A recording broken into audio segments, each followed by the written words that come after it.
Welcome friends. Raja Rani நாளைக்கு எபிசோட்ல என்ன இன்ட்ரெஸ்டிங்கான சீன்ஸ் வரப்போகுதுன்றதை பத்தி பார்க்கலாம். செல்வத்தோட ஆட்கள் இப்போ ஜோதி இருக்கிற இடத்த தேடி வந்துடுறாங்க. அங்க இருக்கிற போலீஸ்காரங்களை அடிச்சு போட்டுறாங்க. அவங்க மூலயமா ஜோதிக்கும் சந்தியா எல்லா பாமையும் டிஃப்யூஸ் பண்ண உண்மை தெரிய வருது.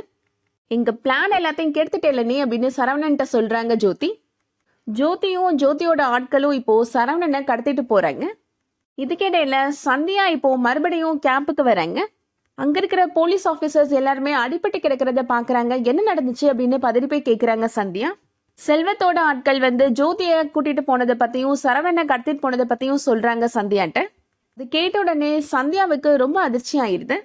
அடுத்ததான் சந்தியா அங்க கிடைச்ச க்ளூவை வச்சு கௌரி மேடம் இருக்கிற இடத்த கண்டுபிடிச்சிடுறாங்க. செல்வம் இப்போ கௌரி மேடம் தலையில கன்னை வச்சு மிரட்டுறான்.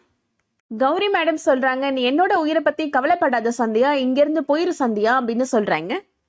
உங்களை இப்படி ஒரு ஆபத்தான நிலைமையில விட்டுட்டு என்னால போக முடியாது மேடம் அப்படின்னு சொல்றாங்க சந்தியா. சந்தியா செல்வத்தை சொல்றாங்க, மரியாதையா இப்போ நீ கௌரி மேடமை விட போறியா இல்ல நான் உன்னை உயிரோட விட மாட்டேன் அப்படின்னு சொல்றாங்க. சந்தியா கையில கன் வச்சிருக்கிறாங்க. இப்போ நீ கௌரி மேடமை விடல அப்படின்னா கண்டிப்பா நான் உன்னை ஷூட் பண்ணிடுவேன் அப்படின்னு சொல்றாங்க சந்தியா. உனக்கெல்லாம் கரெக்டா டார்கெட் பார்த்து ஷூட் பண்ணவே தெரியாது அப்படின்னு சொல்லிட்டு ரொம்ப நக்கலா சிரிக்கிறான் செல்வம். சந்தியா இப்போ கண்ணிமைக்கிற நேரத்துல செல்வத்தை ஷூட் பண்ணிடுறாங்க.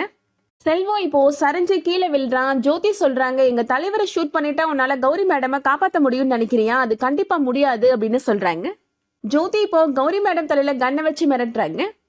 இன்னும் 2 நிமிஷம் தான், எங்களை கூட்டிட்டு போறதுக்கு எங்களோட ஆட்கள் ஹெலிகாப்டர்ல வந்துட்டு இருக்கிறாங்க. அதுக்கப்புறமா உங்களால எங்களை கண்டிப்பா பிடிக்க முடியாது அப்படின்னு சொல்றாங்க ஜோதி. சந்தியாட்ட ஜோதி சொல்றாங்க, உன்னோட கண்ணை பண்ணி கீழே போடல அப்படின்னா உங்க கௌரி மேடத்தை நீ உயிரோட பார்க்க முடியாது அப்படின்னு சொல்றாங்க. சந்தியாவும் இப்போ வேற வழி இல்லாம கண்ணை கீழே போட்டுறாங்க. சந்தியா கூட அவங்களோட ட்ரைனிங் ஆஃபீஸர்ஸ் எல்லாருமே கூட வந்திருக்கிறாங்க. சேட்டன் இப்போ கையில கன் வச்சிருக்கிறாரு. இப்போ நீ அந்த கண்ணை கீழே போடலைன்னா நான் உன்னை ஷூட் பண்ணிடுவேன் ஜோதி அப்படின்னு சொல்றாரு. உங்களால என்னை ஷூட் பண்ண முடியாது சேட்டா அப்படின்னு சொல்றாங்க ஜோதி. எனக்கு என்னோட காதலை விட நாட்டோட பாதுகாப்பு தான் முக்கியம் அப்படின்னு சொல்லிட்டு சேட்டன் இப்போ ஜோதியை ஷூட் பண்ணிடுறாரு. ஒரு வேளையா சந்தியா இப்போ கௌரி மேடம் சரவணன் 2 பேரையுமே காப்பாத்தி கூட்டிட்டு போயிடுறாங்க. கௌரி மேடம் ட்ரைனிங் ஆஃபீஸர்ஸ் எல்லாத்தையுமே சொல்றாங்க, உங்களை எல்லாரையும் நினைக்கிறப்ப எனக்கு ரொம்ப பெருமையா இருக்கு அப்படின்னு சொல்றாங்க. அடுத்ததா ட்ரைனிங் ஆஃபீஸர்ஸ் கௌரி மேடம் எல்லாருமே அந்த காட்டு பகுதியில இருந்து அவங்களோட ட்ரைனிங் அகாடமிக்கு போயிடுறாங்க. எல்லா ட்ரைனிங் ஆஃபீஸர்ஸோட பதவியேற்பு விழா அங்க நடக்குது.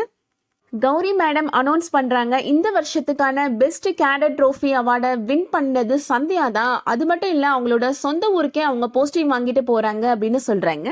கேட்ட உடனே சரவணன் ரொம்ப சந்தோஷப்படுறாரு. சந்தியா இப்போ மைக்ல பேசுறாங்க, நான் இன்னைக்கு ஐபிஎஸ் ஆஃபீஸரா உங்க எல்லார் முன்னாடி நிக்கிறேன் அப்படின்னா அதுக்கு முழு காரணம் என்னோட ஹஸ்பண்ட் தான் அப்படின்னு சொல்றாங்க. அவர் மட்டும் எனக்கு சப்போர்ட் பண்ணல அப்படின்னா நான் இன்னைக்கு உங்க எல்லார் முன்னாடியும் இப்படி ஒரு ஐபிஎஸ் ஆஃபீஸரா நின்றுக்க மாட்டேன் அப்படின்னு சொல்றாங்க. சரவணனுக்கு நன்றி சொல்றாங்க சந்தியா. அப்துல் இப்போ சந்தியாவை பாராட்டுறாரு. உண்மையிலேயே இந்த ட்ராஃபி கிடைக்கிறதுக்கு நீங்க டிசர்வான கேண்டிடேட் தான் சந்தியா அப்படின்னு சொல்றாரு. சரவணன் சந்தியா 2 பேருமே இப்போ தென்காசிக்கு கிளம்பி போறாங்க. வெயிட் பண்ணி பார்க்கலாம் அடுத்து என்ன நடக்க போகுதுன்றது.